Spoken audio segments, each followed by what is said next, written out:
Yusuf Jamalul Lail, seorang dari klan Ba'alwi yang mentahqiq kitab Abnaul Imam.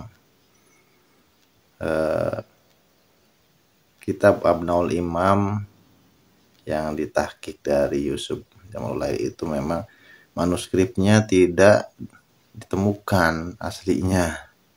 Jadi bagaimana kita ingin mau percaya dengan kitab tersebut. Dari intern Ba'alwi sendiri mentahqiq, menambah-nambahkan isinya. Jadi ini dari penjelasan Kiai Haji Ahmaduddin Utsman Al-Bantani mengenai kitab Abnaul Imam yang diduga palsu atau dipalsukan oleh pentahqiqnya. Jadi memang kelas peneliti itu seperti itu, teman-teman ya. Tidak hanya membaca, harus juga memverifikasi sebuah data. Karena kebohongan ilmiah itu bisa saja terjadi untuk kepentingan tertentu. Jadi kelas peneliti itu memang harus ditanamkan oleh kita semua umat Islam. Jangan sampai mau dibodohi dengan kitab-kitab yang setelah diverifikasi itu datanya tidak valid.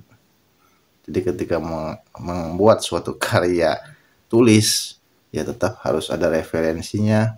Yang di daftar pustaka itu ya harus diverifikasi benar tidak.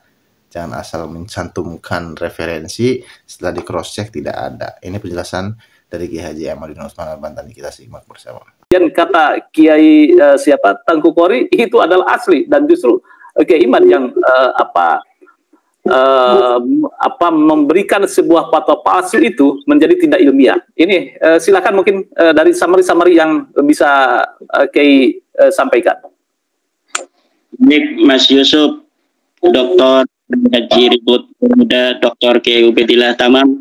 Assalamualaikum warahmatullahi wabarakatuh. Assalamualaikum warahmatullahi wabarakatuh. Tadi pemaparan dari Dr. Kiai Ubedillah dan Dr. Ribut. Dan terakhir itu Dr. Ribut mengatakan kalau tersambung ya tersambung, kalau putus ya putus. Sebenarnya kan itu sudah qat'i, putusnya itu sudah qat'i dengan adanya tes DNA yang sudah dapat kita akses bersama, baik melalui kajian dari Dr. Sugeng Sugiarto maupun dari jurnal-jurnal ilmiah yang ada di dunia maya yang bisa kita akses melalui portal-portal ilmiah yang kita bisa saksikan, kita bisa baca dari hasil karya Closop, Michael Hammer dan lain sebagainya, bahwa keturunan Nabi Muhammad SAW itu sudah dikaji dan disimpulkan harus berhaplogrup C1, sementara Balawi ini G. Artinya mereka bukan sebagai keturunan baginda Nabi, mereka juga bukan keturunan Nabi Ibrahim. Nah itu sebenarnya dari situlah kita harus pertama kali mengkaji dari nasab Balawi sebenarnya. Sebenarnya Dr. Ribut, Dr. Kiai Ubed, ini nasab Balawi sudah tidak layak masuk dalam kajian historis, sudah tidak layak masuk dalam kajian filologis, sudah tidak layak masuk dalam kajian ilmu nasab. Kenapa? Karena secara genetika mereka sudah qat'iyyud dilalah, bukan sebagai orang Arab, bukan sebagai keturunan Bani Hashim, bukan keturunan Ibrahim. Bagaimana mereka itu bisa menjadi keturunan Nabi Muhammad, sedangkan keturunan Bani Hashim aja bukan, keturunan Nabi Ibrahim saja bukan. Tetapi diskursus ini harus terus menjadi perhatian publik. Maka pengamat-pengamat yang ahli dalam bidang metodologi seperti Dr. Kiai Ubed, Dr. Ribut, ini penting untuk terus mencerahkan kepada publik bahwa dengan terus kita suarakan, terus kita bahas, maka akan semakin banyak masyarakat yang tercerahkan, termasuk adanya fenomena Tengku Qori balik badan. Itu merupakan sebuah qudratullah bahwa isu nasab ini akan terus menarik untuk dikaji. Kemarin kita lihat betapa menariknya diskusi antara seorang ilmuwan Nahdlatul Ulama dari Pulau Sumatera dengan juga seorang pengkaji pembela Nasabalawi yang berasal juga dari Pulau Sumatera.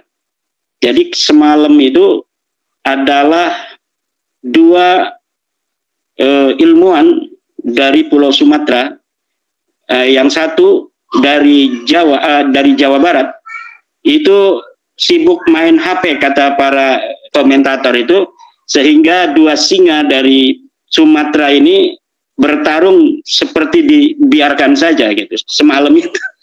Ini banyak komentar-komentar seperti itu.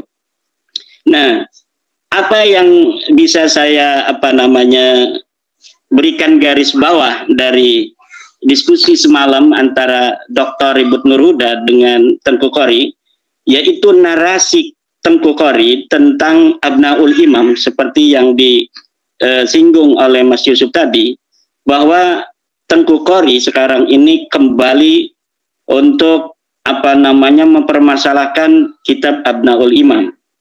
Karena memang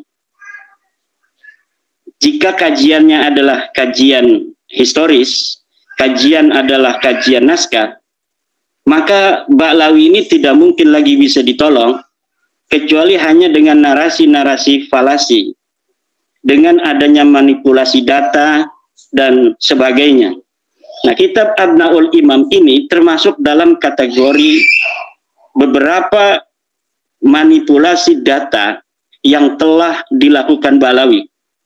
Jadi ada yang namanya disebut dalam istilah ilmu sastra Arab itu disebut dengan kitabatun manhulah. Jadi tulisan-tulisan yang palsu, yaitu nisbatul kitabah ila ghairi katibihi li gharadin.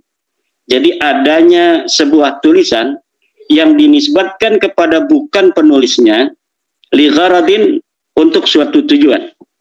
Nah, selain kitab Abnaul Imam, itu sudah ada beberapa kitab yang dipalsukan oleh penulis-penulis Ba'lawi. Seperti kitab Ar-Raudhul Jali yang dinisbatkan kepada Murtada Az-Zabidi, seorang ulama besar. Ya, pada tahun 1205 Hijriah beliau wafat. Kemudian Hasan Muhammad Qasim dari Mesir diminta oleh seorang Ba'lawi yang ada di Mesir untuk menciptakan sebuah kitab palsu yang di situ menyebut nama Ubaidillah atau Abdullah. Kemudian ditulislah kitab Ar-Raudhul Jali itu, kemudian disubstitusikan sebagai karya daripada Imam Murtada Az-Zabidi. Dan itu sudah diteliti oleh pakar filolog dari Yaman, yaitu Abu Bakar Badib yang merupakan pembela Ba'lawi juga. Tetapi ketika Abu Bakar Badib ini memberikan kata sambutan di dalam tahqiqnya dalam kitab Ar-Raudhul Jali itu, beliau jujur mengatakan bahwa kitab ini sangat sulit untuk dinisbatkan kepada Murtada Az-Zabidi. Kenapa Badib mengatakan sangat sulit? Karena dia pendukung Ba'lawi. Kalau Imaduddin Usman mengatakan bahwa jelas-jelas kitab ini adalah kitab palsu yang dikarang oleh Hasan Muhammad Qasim 50 tahun yang lalu dari hari ini, kemudian diasosiasikan, disubstitusikan sebagai karya dari Murtada Az-Zabidi. Yang kedua adalah kitab Tarikh Sambal Hadramaut. Kitab Tarikh Sambal atau Tarikh Hadramaut yang dikarang katanya oleh seorang sosok yang bernama Syekh Sambal, yang katanya dia hidup di abad ke-10 Hijriah. Tetapi ketika Serjen, seorang peneliti dari Barat, meneliti kitab ini, maka disimpulkan kitab ini adalah kitab palsu yang dikarang oleh sosok yang fiktif. Kemudian juga kitab Tarikh Ibnu Hisan. Ini Ibnu Hisan sosok yang historis. Dia hidup abad ke-9 Hijriah, menulis sebuah kitab sejarah, Tarikh Hadramaut Ibnu Hisan, kemudian hilang. Nah, setelah hilang diciptakan kembali oleh Muhammad Abdullah Al-Habsyi dengan di dalamnya menyebutkan Faqih Muqaddam. Nah, kemudian kitab itu menurut para peneliti di Yaman juga bahwa kitab ini tidak bisa dinisbatkan kepada Ibnu Hisan karena di dalamnya sudah ada interpolasi, penambahan-penambahan yang dilakukan oleh muhakkiknya, yaitu Abdullah Muhammad Al-Habsyi. Ya. Hal-hal yang semacam ini terjadi juga pada Abnaul Imam ini. Abnaul Imam ini jelas kitab palsu yang kepalsuannya sudah teliti oleh para ulama ahli nasab. Misal, seorang peneliti nasab yang bernama Al-Qaraja dalam kitab Al-Kafil Muntakhab halaman 106 sudah mengatakan di dalam kitabnya Al-Kafil Muntakhab halaman 106 bahwa kitab Abnaul Imam adalah kitab yang termasuk dalam kategori manhulah. Kitab manhulah, pakai hak ya, manhulah, yaitu kitab yang palsu, kitab yang nisbatul kitabah ila ghairi qaili. Penisbatan sebuah kitab bukan kepada pengarangnya. Siapa pengarangnya? Pengarangnya ya Yusuf Jamalul Lail itu. Dia menarik-narik nama Abul Muammar Yahya Toba-Toba. Abul Muammar Yahya Toba-Toba itu memang seorang ulama dari kalangan Syiah. Dia mempunyai kitab yang namanya Syarhul Lumah Ibnul Jinni, tetapi tidak mempunyai kitab yang namanya Abnaul Imam fi Misr wa Syam. Dari mana keterangan itu? Silahkan buka kitab Al-Kuna wal Alqab karya Syekh Abbas Al-Qummi juz 2 halaman 133. Kemudian buka juga kitab Mu'jamul Mu'allifin Umar Ridha Kahalah juz 13 halaman 226. Buka juga kitab ketiga Hadiyatul Arifin juz 2 halaman 519. Keempat, buka juga kitab Al-A'lam juz 8 halaman 164.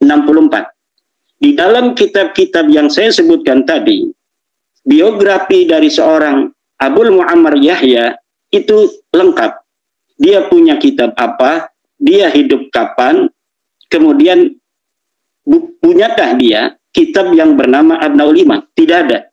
Tidak ada berita seorang Abul Muammar Yahya bin Toba-Toba mempunyai kitab yang bernama Kitab Abnaul Imam fi Misr wa Syam. Nah, kalau misalnya pembela Balawi ingin menjadikan Abnaul Imam ini menjadi salah satu maraji'. Nah, itu tadi mengenai pentahqiq kitab Abnaul Imam ya Yusuf Jamalul Lail yang dijelaskan oleh Kiai Haji Ahmad bin Utsman Al-Bantani. Sangat luar biasa sekali pencerahan dari beliau. Kita sebagai generasi penerus, generasi muda harus berpikir kritis, bernalar kritis dalam menerima suatu informasi atau data, baik dari ceramah, narasi, atau dari sebuah buku atau kitab. Jangan sampai hanya membaca saja dan husnuzon. Tidak boleh seperti itu kalau umat Islam ingin maju, umat Islam ingin membuat sesuatu yang hebat ya. Demikian, wassalamualaikum warahmatullahi wabarakatuh.